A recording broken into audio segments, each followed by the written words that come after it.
All right. So hello and good evening, everyone. My name is Bimal Master. I'm the Chief Mentor for IMS Mumbai, and I welcome you to this special webinar titled "Digital Strategies: New Age Hard and Software Business." This webinar is part of an initiative by IMS called Management Masterclass, a sneak peek into the management pedagogy.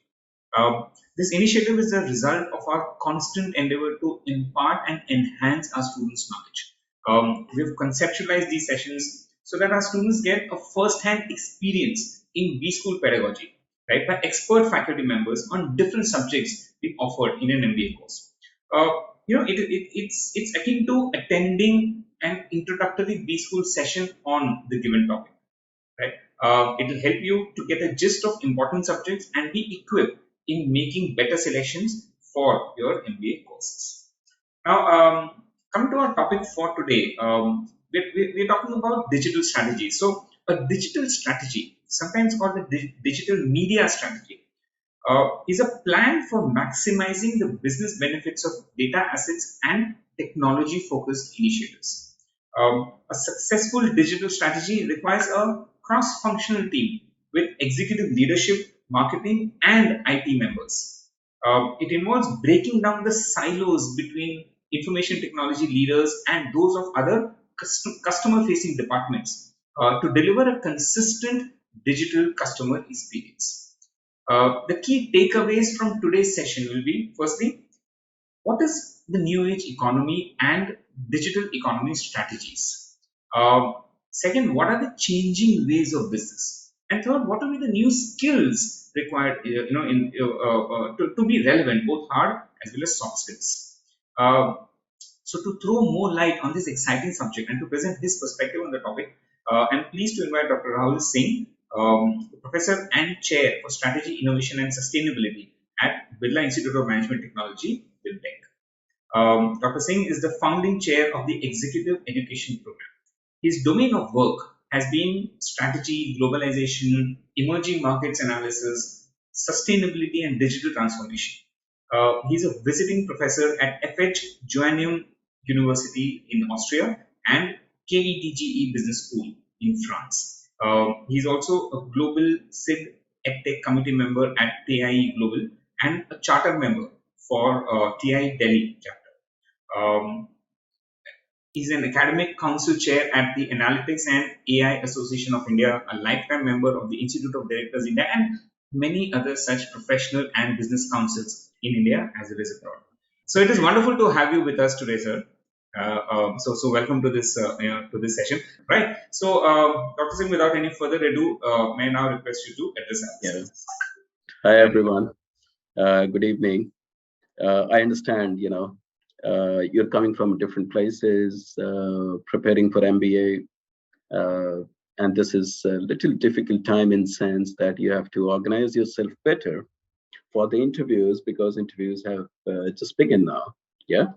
So maybe you have a good CAT score, you're going to have another ZAT score, which is going to be good, and you're trying to go to a place which you like to go. Yeah. So preparing for that and getting ready with the energetic mind or positive mind or easy mind. Let's say this way: easy mind is very important. I sit some of the panels, and I'm talking about these issues because we will mention about your background. So I sit in some of the panels of these MBA interviews, and I find that getting a simple mind is really difficult. And sometimes it becomes so complicated that trying to understand who is the guy is very difficult. So you can understand, Bimal, what I'm saying. Yes. You try to train everyone for simplicity, but pressure increases towards complexity. So one of the things you should be open to, in case there is any such conflict in the mind, feel free to ask those issues. But the topic that we have today, and this topic is not coming out of sheer domain expertise that we are trying to build up. I come from business school, which is BIMTECH, and we have a different center of Business 4.0. right? So strategy and Center for Business 4.0 combined together. And so we are studying a lot of organizations. I visit many business schools around the world to partner on research and such issues. So it is with this background and context, the topic I proposed, which IMS agreed, is digital strategies, the new age hard and soft for business. And we are trying to take it to MBA level now. Okay, you can see we had a doubt on what is a startup ecosystem India going to have, and we did develop some startup ecosystem in last 6-7 years, to an extent that now we are number 4 in the world today. Okay, so Silicon Valley nobody can replace. It's very, very strong there for 40-45 years. The new ecosystems in China, in India, they are going to add a lot of value, and these new ecosystems will demand different level of expertise altogether. They will also change the business the way it is happening today. That's the reason probably we are discussing digital strategies, right? You must have heard of Industry 4.0, digital ecosystems. So these terminologies are sometimes replaceable, but they have a meaning, and sometimes they're directly connected to a particular domain. Okay, I think you already have this information, but those who joined little late, feel free to raise your question in the question box, not in the chat room. And I will try to pick it up with the help of moderator so that I can take it up immediately instead of waiting till the end, right? But we will, of course, have Q&A session, so feel free to be ready with your questions. Let me straight come up. How are things changing? I will take you back, okay? So I'm going to do back and forth. So when I'm saying back and forth, I mean sometimes today, sometimes next 10 years, sometimes 25 years back. Let me give you this data. This is a research coming from one of the consulting firms. How is skilling or reskilling taking place? Where is the gap happening? And how are we going to address this? The share of workforce requiring re and upskilling is about 54%. Imagine how much reskilling is required is more than 50%. Now you can easily connect with, if you are coming, some of you might have received, some experience, some of you will be fresher, but maybe all of you have heard already through newspapers that Infosys, TCS have been in trouble for some time, not getting the right kind of talent, and they were chucking the lot and trying to get a fresh lot. So they are asking people to leave, those who are in job, but not valuating themselves with new certifications and knowledge. So they are sacking them out and trying to bring in new and fresh blood of talent whom they can train, or who are ready with the minimum skills that is required today. The point I'm trying to make is that's what happened 20-25 years back when IT came in industry, and it started with LIC and SBI, State Bank of India, and so on and so forth in PSUs. And LIC and SBI people went on a strike. They never imagined that computer is going to change their life. It's not going to eat their job, but it will increase the job. They did not know it. They did not realize. They could not see it happening, right? So automation is not necessarily only cutting the numbers.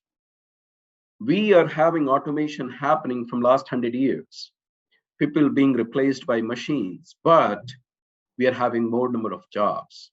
Okay, we are having bigger population on this planet, and we have more jobs today with higher automation happening around the world. So I think what is important here is prepare yourself to the next level instead of getting disturbed with that there is a new expertise, technology, automation process, new thing coming, and I don't know it. No, you have to know it. Yeah, there is no replacement. Companies expecting to cut permanent workforce 50%. And please read this permanent very carefully. Some of my students who passed out 12, 15 years back, went to US or Canada or Europe market, again with IT companies, let's say, for example, we continue that. They never got a permanent job, but they have been employed there for last 15 years. Their job has been project-based, not position-based. I repeat, project-based and not position-based. And they learned it while being in that market. They could not be trained in India. You have the right talent, but you're not shaping them properly. So when they go to a new market, they're less valued. But in 3 to 4 years' time, because they're talented guys, they pick up the valuation of that market. Okay, otherwise they are underrated by 50%. So the term permanent is slowly dying. Be ready for that. Don't worry of it. The jobs are going to be in position, not in positions, but in projects. So I'm going to use this skill for this project. I'm going to have this project, and it will keep changing. Those students have been working on the projects from 6 months to 2 years. That's what usually the time on an average, 2 years is time that you spend in industry with a company. Yeah. It's rare to spend 10 years, 15 years, 5 years. It doesn't happen usually. Okay. I'm not going to repeat these numbers, but you can see jobs projected to be displaced are about 75 million and created are about 133 million. This is a limited market. This is not the global study. This is global, this is still to be extrapolated for global projection. The point I'm trying to make is automation is happening, jobs are increasing, reskilling is required, everyone has to do that, and it is becoming boundaryless as far as domain is concerned. In 2014-15, I was talking to a friend of mine who was then heading Cognizant Technologies Analytics Division, and he had about 5,000 people working in that division. He wanted it to be around 12,000 in next 5 years. He was not getting people. And then he went on drive to recruit BSc Mathematics, MSc Mathematics, Physics, MBAs, and so on, when he lost hope from engineering colleges, right? So the degree is going to be neutralized over a period of time. However, slowly, the combination of business modeling and other technical issues are going to be strong requirements, because everyone has to understand. I'm going to talk about that later on. Everyone has to understand the business issue. Okay. So please keep these numbers in mind. And these numbers have been confirmed, by the way. So I give you an outcome of another report. About 20 economies, reports suggest 75 million, 133 numbers coming, and this is field tested. So as I was saying, this is not global, but representing many economies. Why is it changing and what is that? So one term which is very popular today, Industry 4.0, or TCS calls it Business 4.0, because they don't believe in purely Industry 4.0 kind of concept. Others call it digital transformation. How? Few others call it platform economy. Okay. So I have a course called Digital Economy, but there are a few who are using platform economy, digital. These are the terminologies organizations are using, or businesses using, or economy is using. Okay. Now, issue is, what is that? Transformation, and if you define it, you can see there are 3 terms. You can read it easily. Okay. So I am not going to reread it because it is seen here. Okay. You can do that. But 3 terms are key here: technology, people, and process. That's what you need in a business. Technology or infrastructure. Today, technology is becoming, I'm sorry for my bad throat. So technology is becoming one of the core requirements of infrastructure. Having big building is not a requirement today. Yeah. So a company like Instagram with 13 people can be valued at $1 billion. In a rented room with 13 people, Instagram can be valued at $1 billion. That's the valuation of the company happening today. So it has moved from depreciation-based assets to valuation.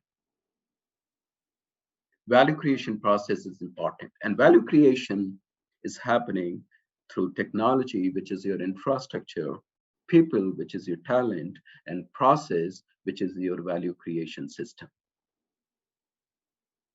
right? These three things don't come only by a sectoral understanding, and probably that's the reason you want to understand it in a more ecosystem way.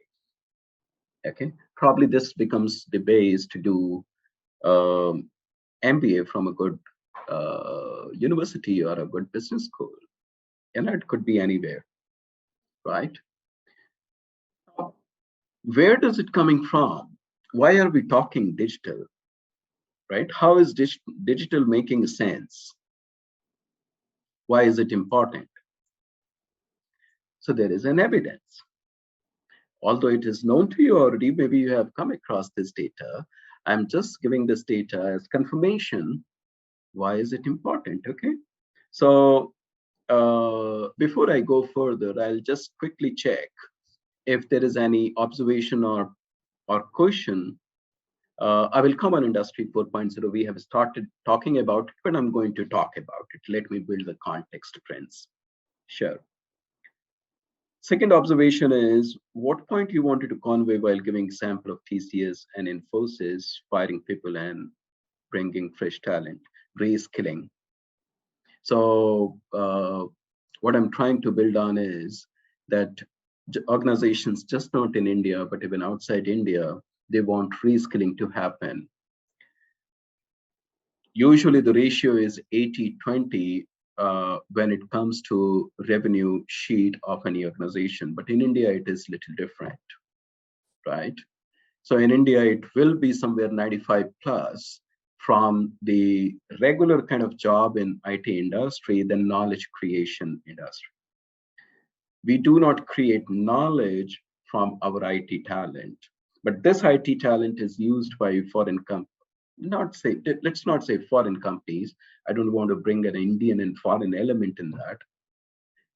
But the companies which have built ecosystem of creating knowledge, they use the Indian talent and they create knowledge and knowledge-based solutions. So that's the point I'm trying to make. Okay. If the degree is going to be neutralized, then how MBA will help us stand differently? I will address it. So stay with me for some time. I'm going to pick it up. Anyway, at the end, I will connect it. So this is the data point. Yeah. The data point is clear to you. We are getting connected. We need to know how to connect the dots when it comes to business and business models. The population is penetrated now, about 66% who have mobile usage. And if you have connectivity, probably you can circulate your information, make your information reach to somebody, put a cookie and get the behavior of that person for next few months. And if you have collected the behavior of that person for next few months, you can sell this to maybe 100,000 companies, right? That's the business model. But I will give you a better example. I'm going to ask you a few questions. Internet users, so it is getting better everywhere, and social media users, you can see what is the number. And of course, you know that average time is increasing as the penetration is becoming better. Coming on the evolution, one of the questions was related to what is Industry 4.0 and how is this evolution happening? So I'll first take up Industry 4.0 and we'll talk about specific to how business and technology evolution taking place. Yeah, that's the reason I have created some space. I've left some white space here. So mechanization, you can see how is it moving from 1700 plus, 18th century close end of 18th century, getting to 19th, 20th, and what we have in 21st century. The change that is happening, Industry 3.0 took about 50 years to modify things on automation, but Industry 4.0 is expected to do that in less than that, usually 10 to 15 years time. Yeah, that's what we see. That's what we see or estimate to in this evolution process. The outcome of Industry 4.0 is production of a heart through 3D printing. And what does it mean? You are connecting cyber and physical. We never saw, we have not imagined that a soft tissue is going to be developed by an outside instrument to fit in the body. We know we can create bones. Actually, we can't replace bones, but we can use a steel there, right? But we have never imagined that we are going to create heart, and heart is already produced in the world, and it has the operation is successful, and the person is still living. Those things have started happening, and these are the things which we call as extreme of cyber physical systems. That means what? We don't need doctors? No, it does not mean that way. We need more doctors actually. They only need to be trained better on technology. Okay, I have started partially addressing the question, the last question, is MBA relevant? Right? What does it mean? When we are going to have that kind of business sense, how do we translate that into business? With the words that we see today. Right? Now here I have reduced the time scale. I'm starting from 1950s, 60s when mainframe started. You used to have a computer with maybe about 200 square feet area, 300 square feet area. Yeah, one computer. And today you have a phone. Yeah, I can show it to you. This phone is as powerful as you can launch a satellite from this phone. The computer which launched satellites 20 years back was less powerful than this mobile phone. So imagine how powerful instrument you are carrying in your hand. The only thing that we don't know is how to utilize this properly. The maximum utility of this phone is to talk and share the behavior side. We still have not positioned ourselves to get skilled by our phone itself. The changes I want to connect on how the changes have happened over a period of time. It is all happening in technology, but there is a business model.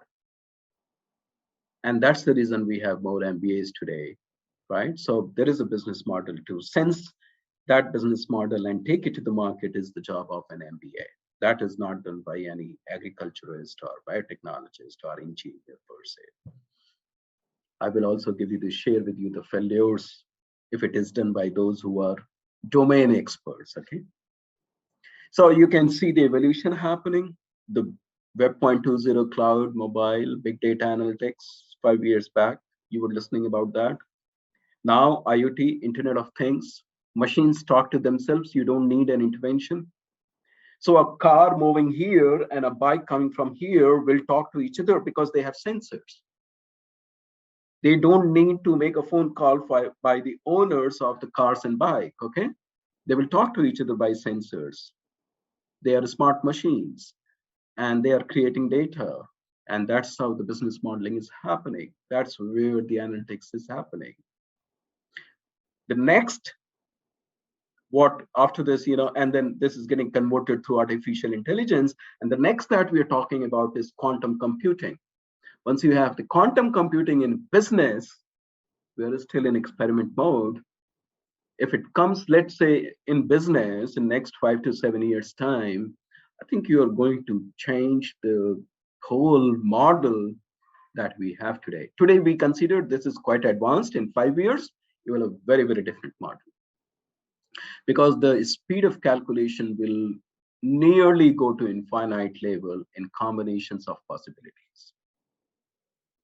I don't want to make it very technical, but I think it's better that we get ready by the technicalities of the world living today.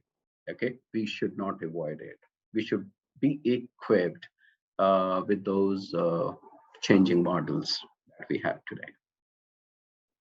So where is this taking to us? Why to define it again? Now I'm slowly getting to business. How is it taking us closer to business? There are 4 points. Actually, there are only two things which business requires: marketing and innovation. The HR, finance, IT systems, all these things are to support marketing and innovation. Peter Drucker, who is considered to be the father of management, uh, gave 3 words how to define management and 2 words how to create a business model: marketing and innovation. Keep that in mind, okay?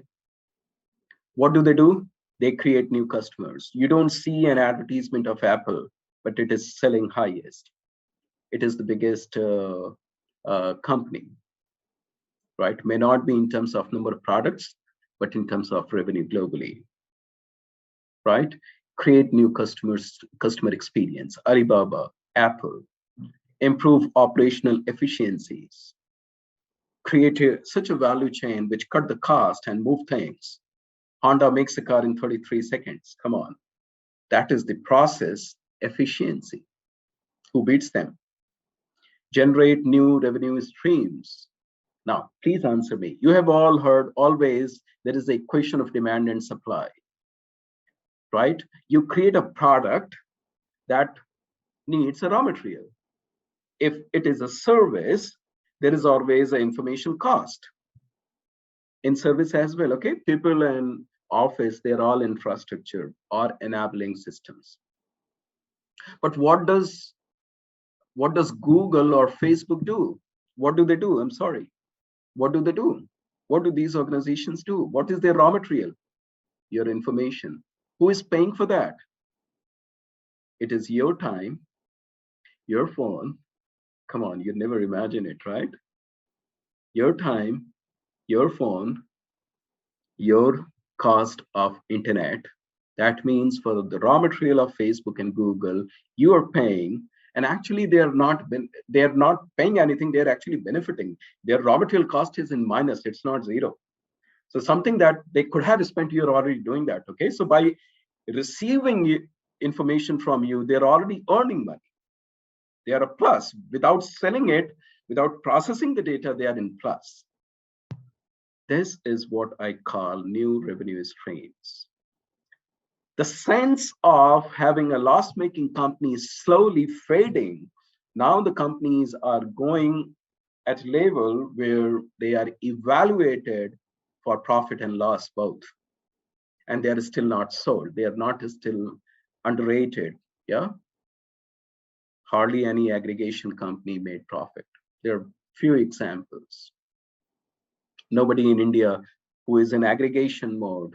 There's something like Swiggy or Ola and so on. Nobody is in profit. Everyone is in loss, but they are existing for a long time, generating new revenue streams and rapidly responding to changing conditions. I work with a very, very renowned professor. His name is Jagdish Sheth. He is Indian, but considered #2 in the domain of marketing globally, right? Not in India or US. He has written a book called 7 Destroying Habits of Organization. And the first thing is ego. Second is complacency. If you are egoistic organization, if you're complacent, you're going to die. So imagine how Kodak died. They still had the technology, but they could not survive, right? If we have to address those, and that's where I had put brought the strategy in place. What do you need, and how should you see the market, organization or market? The first point is the strategy and innovation. The second is the journey that you're making. Process automation is the third. Organization, technology, and data analytics. Decisions are becoming based on data today. I don't come from marketing, but I do remember an example I discussed in the classroom. Uh, Sometimes back, a study was done in the US, and that study was quite big, about 500 marketing programs of 500 companies, of course. And it was found that it is only 4% which comes back as revenue on your advertisement expenditure, promotion and advertisement expenditure. These are bright MBAs in the market. They have a huge budget of spending on advertising. And what is ROI of that? Return on investment, 4%. That's a very, very poor performance of these MBAs. They could be from Harvard or Wharton, but the study showed that they were very poor caliber people. This is what marketing has done for a long time. This is what is being changed by digitalization process, because you are capturing the real behavior of the market. You're not going through different processes, okay, and agencies. And that's where the business sense is coming, right? Business models and sense are coming in. I'm sorry. Yeah. So what is changing here? And how is it graduating to the next level? The product rate, the product success, which used to be earlier about 10%, has gone to 70%. If it is data driven, data backed, analysis backed, the success of the product launch has moved from 10%. I'm using the same data, 500 marketing programs. It has moved from 10% to 70%. I probably did not imagine that I can buy vegetables and flowers online. That is happening today, right? Vehicle displacement, CPG retail shopping, the organized retail, which was expected to be about 7-8% for a long time in India, is moving, is shifting. It has been an organized retailing industry, and India is big, right? China is doing better in terms of organized retail industry. These are the changes happening. And here comes my answer for where is the space for an MBA. So MBA's job is not to do marketing. Come on, you have been taught wrong. MBA's job is not to do marketing, not to do HR, not to do IT. Actually, marketing is done by HR people. They should be the right marketeer of any organization, because if they don't market their company well, talents don't join them. IT used to be like a finance division. Today, IT is core. Marketing people job is to create value for the product, not advertisements. The understanding of the verticals are changing. The business people are needed to help those who understand the domain, the technology domain, right?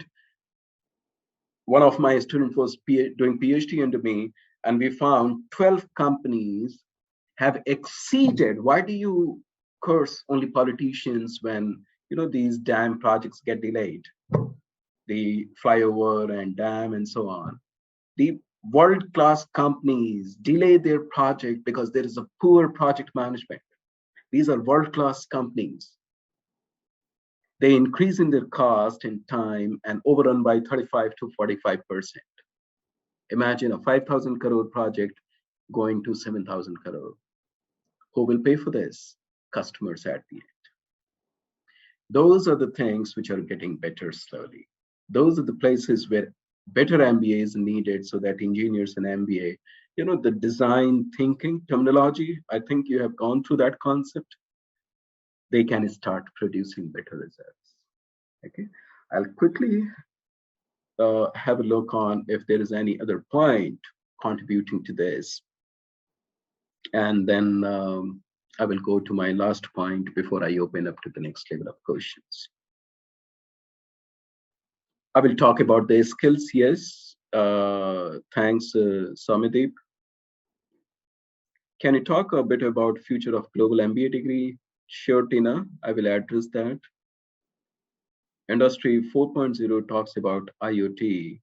If interviewer asks explain IoT, how to explain it briefly. Internet of Things, as I told you, use the same words. Machines talking machines. You are connecting the instruments and they share the data. And so in turn, business gets the data. I'll give you an example to better understand it. What is the major difference between 3.0 and 4.0 digitalization? 3.0, fantastic automation. Yeah. So you have cranes. Instead of 200 people doing this, you have cranes doing that. Now you can run those cranes from a computer. Digitalization is the data, and technology processing is the biggest difference, right? I'll build some of the questions uh, which have come up as we proceed. I will have about 2 slides and then I will stop it. I'm also watching time so that I can spend some time with you over these. This is where things are moving in. With this ITization, with this globalization, no, ITization at the global level, our technology shift from being a department to being the backbone of the organization slowly.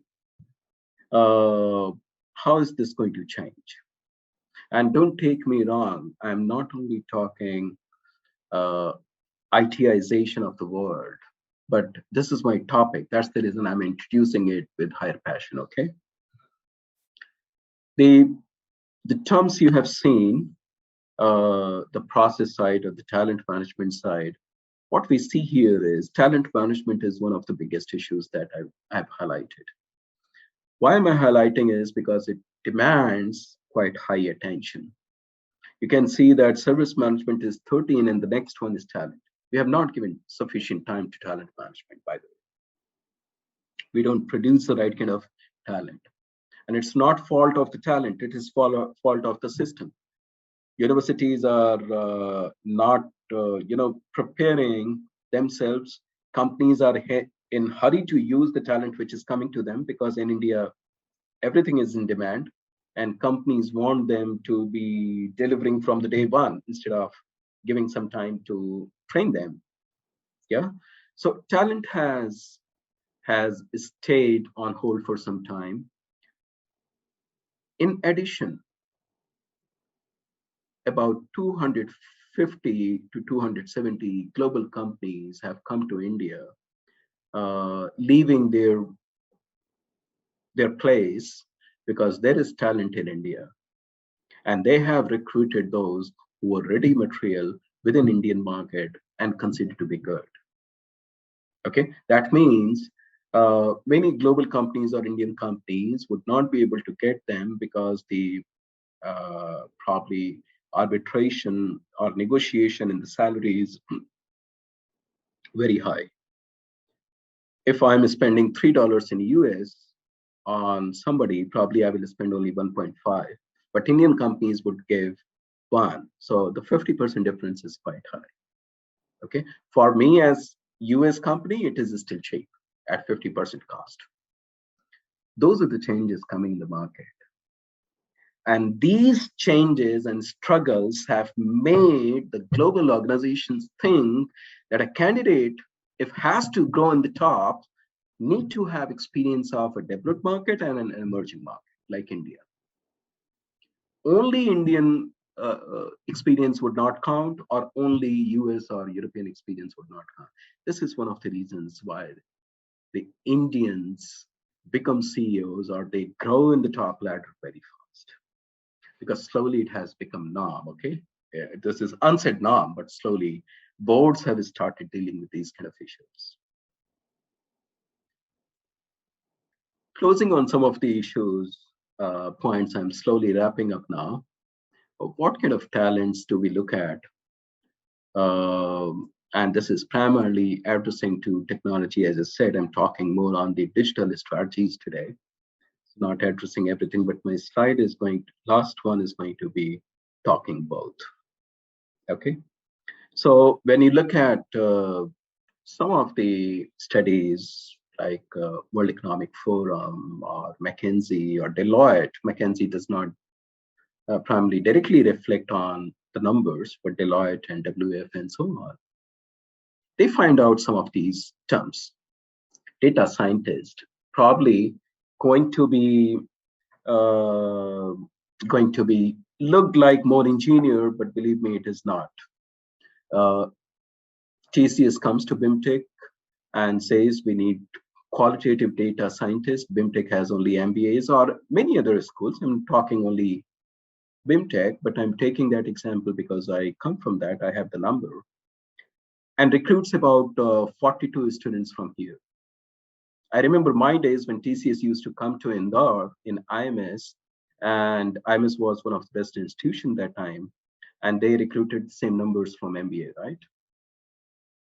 You always need business graduates to sense what business requires in the market, okay? Just number crunching is not sufficient. The translators of different language, the language could be biotechnology or business or retail or insurance or banking. Don't take language as German and Chinese. Business owners, IT, digital change leads, architects, and change leads. So digitalization, nobody knows how to do that. What people maximum understand it? Digital marketing. That is good. 5% of the whole business idea. Yeah. So these are the new scopes coming in. These are the new areas coming in. And believe me, MBA degree is also changing today. So there are courses which we always thought is going to be the course of an MS in IT in USA, but not an MBA in India. Yeah. Same reflection. So I will save time. You can go through it, but this is important for me. And why? Because that's going to make a difference again. Just hard skills not enough.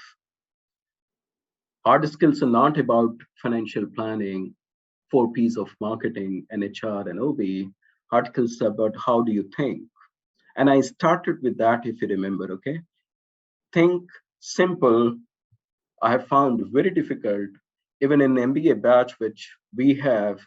Uh, I I'm in a very difficult zone when it comes to mentoring my students.